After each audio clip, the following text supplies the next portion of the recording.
panggilan saudara? Bagaimana tadi malam bisa tidur dengan nyenyak? Atau kepikiran besok harus ke gereja pagi jadi harus bangun pagi? Oke. Bapak Ibu dan saudara yang terkasih, sungguh satu sukacita yang luar biasa ketika pagi hari ini kita dapat memenuhi panggilan Tuhan di dalam ibadah. Dan di dalam hidup ini apakah panjenengan pernah mengeluh? Ngersolo, mengeluh? Pernah? Pernah. Kalau boleh saya tahu, kira-kira panjenengan mengeluh biasanya karena apa? Karena kehidupan. Mengeluh karena kehidupan yang bagaimana? Banyak. Iya, ada lagi yang lain karena kehidupan yang banyak itu tadi, atau ya kan? Mengeluh karena apa kira-kira? Mengeluh nggak punya uang? Isin kula Bu badhe ngomong ngoten niku. Iya, mengeluh mungkin nggak punya uang, apalagi ini tangganya sudah sangat tua ya. Tanggal 30. Atau mengeluh karena sakit yang tidak kunjung sembuh. Iya, sudah berobat sekian lama tapi tidak sembuh-sembuh. Atau mengeluh karena adanya sebuah permasalahan atau pergumulan di tengah-tengah keluarga yang tidak kunjung selesai. Ya, mengeluh. Ya, kok rasanya hidup kita sebagai manusia banyak mengeluh ya? Banyak mengeluh atau banyak bersyukurnya Bapak Ibu?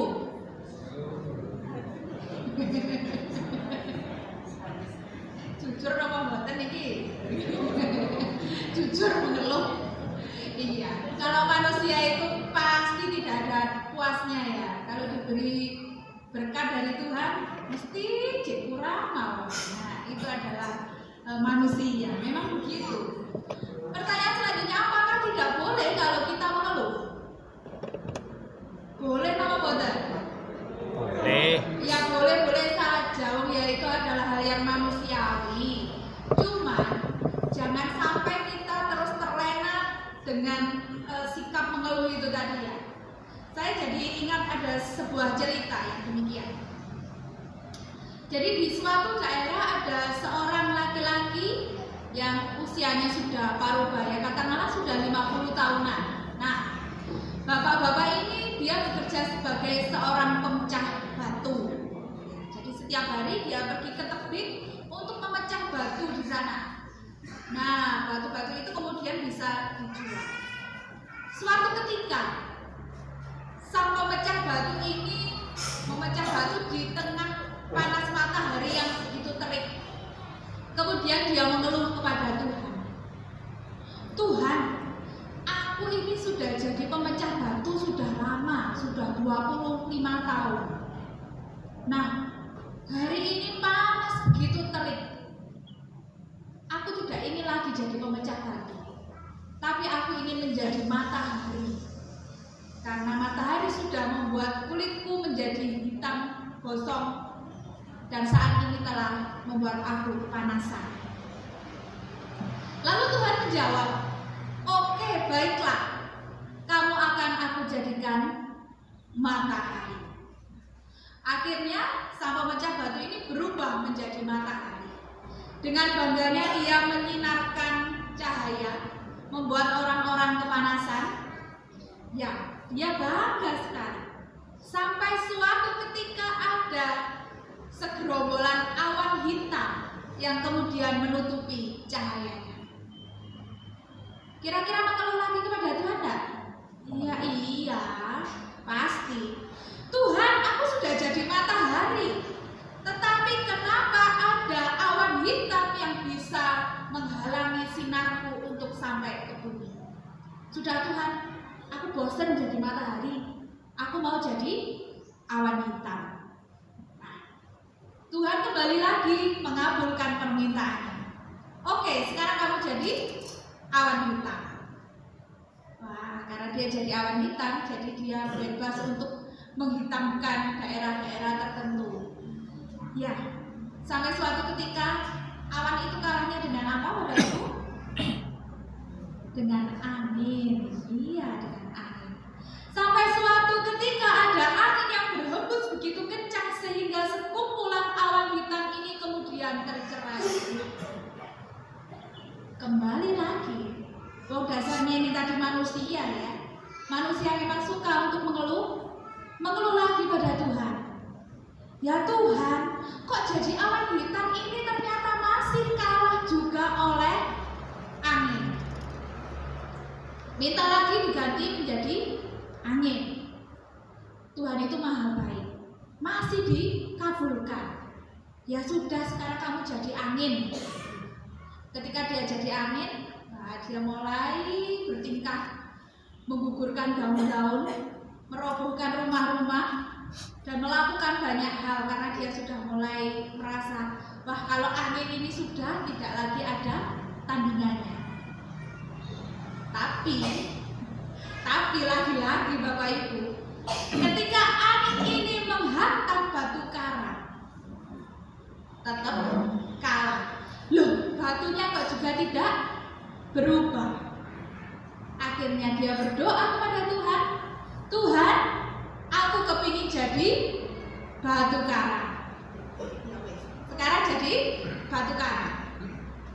Ya wes amalah, sekarang aku jadi batu karang, aku sudah tidak ada lagi yang mengalahkan. Dia sudah tidak lagi mengeluh kepada Tuhan. Tapi suatu ketika ada seorang laki-laki tua yang kemudian membawa palu dan mulai menghantam batu karang itu. Dia kemudian menyadari, walah Tuhan, aku awalnya sudah jadi pemecah batu karang, sekarang aku yang jadi batu karang dan harus dipecahkan. Ya, memang mengeluh itu sebenarnya tidak ada gunanya. Mengeluh itu tidak akan menambahkan sesuatu pun di dalam kehidupan kita. Karena dengan mengeluh itu akan membuat hidup ini rasanya kok tambah nolongso ngoten. Karena mengeluh dan mengeluh.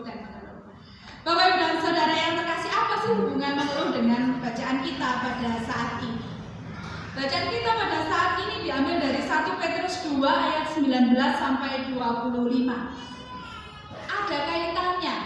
Jadi begini, perlu kita pahami bahwa Petrus menuliskan suratnya untuk orang-orang yang ada di daerah Pontus, Galatia, Kapadokia, Asia Kecil, dan Bitinia. Orang-orang yang dimaksudkan oleh Petrus ini adalah orang-orang pendatang yang ada di daerah itu. Dan para pendatang ini adalah orang-orang yang mengenal Kristus, para pengikut Kristus. Nah, akan tetapi sebagai seorang pendatang di daerah Pontus, Galatia, Kapadokia, Asia Kecil, dan Bitinia, ternyata mereka mengalami sebuah pergumulan. Apa pergumulannya? Jadi mereka mengalami krisis identitas. Kenapa demikian? Karena sebagai para pendatang, secara status sosial mereka ini ditempatkan sebagai hamba atau budak. Nah, ketika mereka menjadi hamba atau budak, otomatis mereka bekerja pada seorang tuan. Ternyata mereka mengenal Kristus, menjadi pengikut Kristus, sedangkan tuannya ini tadi tidak.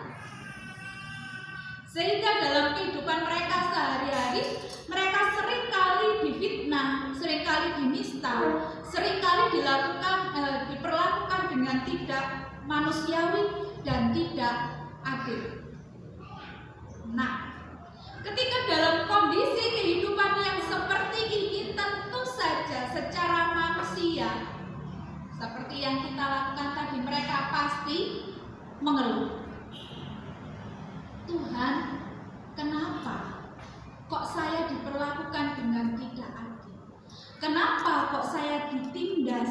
Kenapa kok saya diperlakukan dengan tidak manusiawi? Inilah latar belakang penulisan Petrus kepada orang-orang atau para pendatang di daerah Pontus, Galatia, Kapadokia, Asia Kecil, dan Bitinia.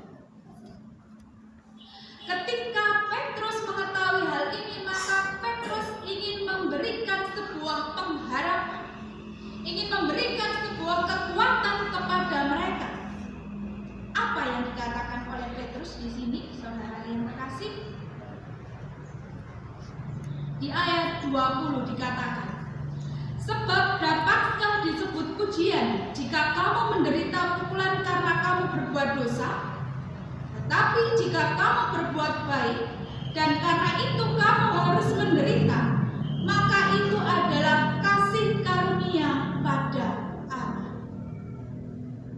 Petrus mengingatkan mereka bahwa apa yang mereka alami itu bukan karena kesalahan mereka, sehingga penderitaan itu harus dipahami sebagai kasih karunia pada Allah.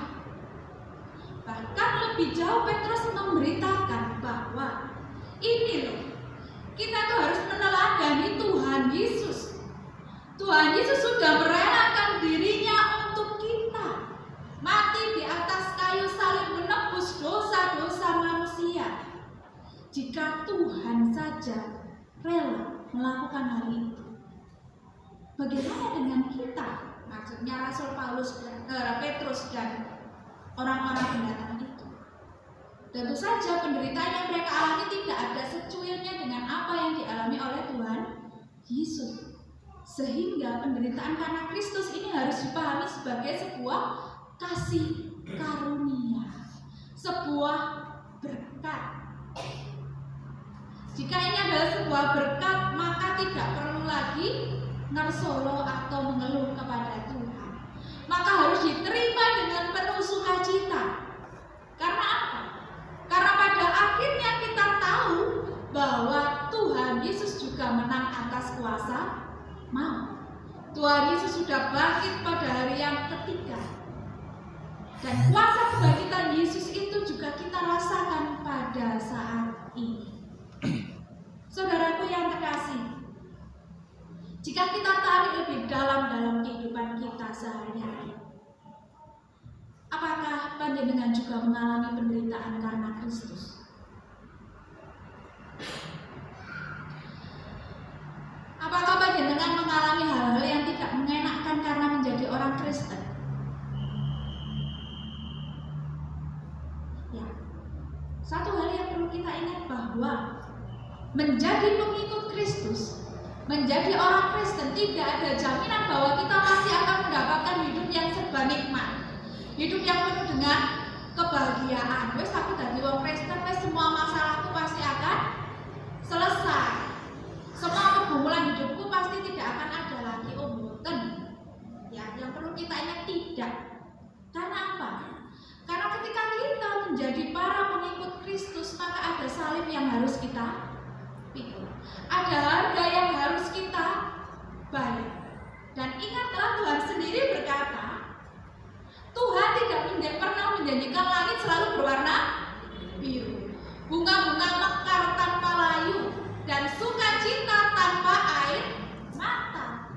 Tetapi yang Tuhan janjikan adalah kekuatan hari demi hari bagi setiap orang yang mau senantiasa bersandar kepadanya.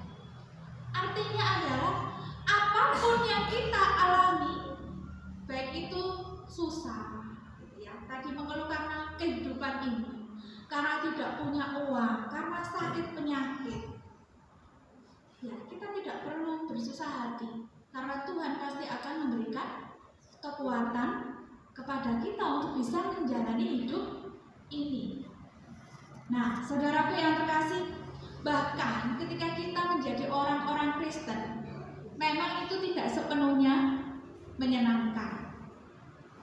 Kalau kita lihat di berita-berita juga banyak diberitakan ada gereja-gereja yang kemudian harus ditutup karena tidak disetujui izin pendiriannya. Ada juga posisi-posisi tertentu di pekerjaan kita, karena kita menjadi orang Kristen akhirnya tidak dipercaya untuk menjabat di posisi itu. Ada lagi ketika kita bergaul di lingkungan masyarakat, gara-gara kita menjadi pengikut Kristus, gara-gara menjadi orang Kristen, kemudian kita dikucilkan. Wes aja karo wong iku. Si A, si B, bapak A, bapak B itu adalah orang Kristen, jadi harus dijauhi. Pernah panjenengan mengalami hal yang demikian? Kalau belum pernah, syukurlah. Ya. Kalau sudah pernah,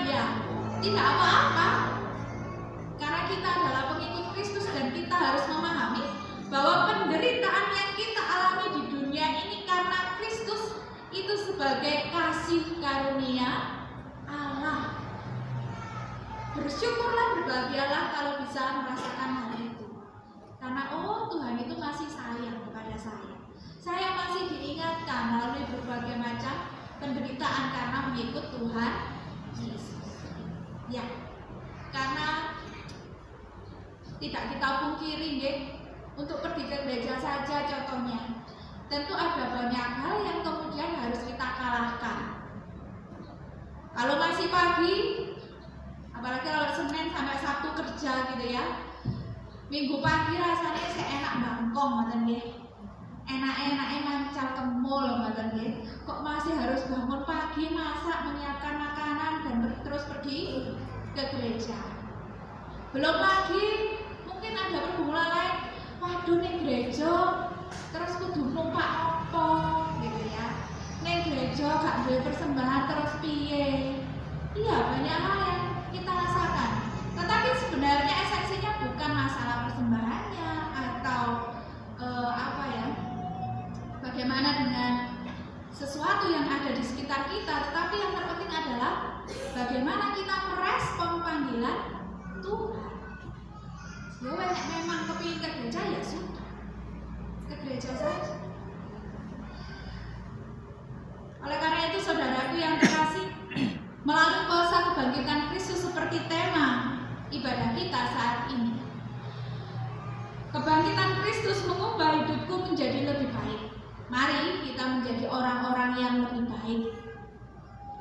Kita dapat menjadi orang yang tidak lagi kakean mengeluh begitu ya, tetapi kita selalu bersukacita. Saya jadi teringat ada sebuah cerita begini. Kenapa sih kalau lebah itu selalu datang pada bunga dan bisa menghasilkan madu? Dan kenapa sih kalau lalat itu sukanya pada makanan-makanan yang sudah busuk dan menghasilkan penyakit? Kira-kira kenapa? Kenapa kok gak dirubah saja? Kok lebah itu tidak pernah ya ke makanan yang busuk? Atau lalat itu tidak pernah ya menghinggapi bunga-bunga untuk mengambil madunya? Kalau panjenengan tahu, wah, luar biasa ini. Ternyata lalat ataupun lebah itu sudah terprogram matanya itu hanya untuk melihat yang difokuskan. Berarti kalau lebah itu matanya sudah terprogram untuk melihat bunga-bunga, untuk melihat sesuatu yang indah, bunga-bunga yang menghasilkan madu. Sehingga lebah itu tidak akan kepencut untuk melihat sesuatu yang busuk. Nah, begitu juga dengan lalat. Mata lalat itu memang terprogram hanya untuk melihat sesuatu yang busuk dan menjijikkan. Sehingga yang dibawa oleh lalat itu adalah kuman penyakit. Artinya, kita bisa belajar bahwa ketika kita hanya berfokus pada satu hal, maka kita akan mengesampingkan hal yang lain. Kalau kita hanya berfokus pada menderita, gak penak jadi wong Kristen, maka kita tidak akan melihat indahnya menjadi orang Kristen. Maka kita tidak akan bisa melihat dan mensyukuri berkat Tuhan, kasih karunia Tuhan. Berarti apa? Kita harus mengubah fokus kita ke arah yang lebih baik. Nek fokusnya pada hal yang baik seperti hanya oh iya, aku jadi orang Kristen, menjadi pengikut Kristus, ini adalah sesuatu hal yang baik, sesuatu hal yang membawa sukacita. Bahkan ini adalah kasih karunia Tuhan. Jika nek fokusnya niku sing apik-apik terus, yang positif terus, sudahlah, kita tidak akan memikirkan hal yang negatif. Oleh karena itu saudaraku yang terkasih, mari dengan kuasa kebangkitan Kristus kita menjadi orang-orang yang lebih baik. Tuhan memberkati kita. Amin.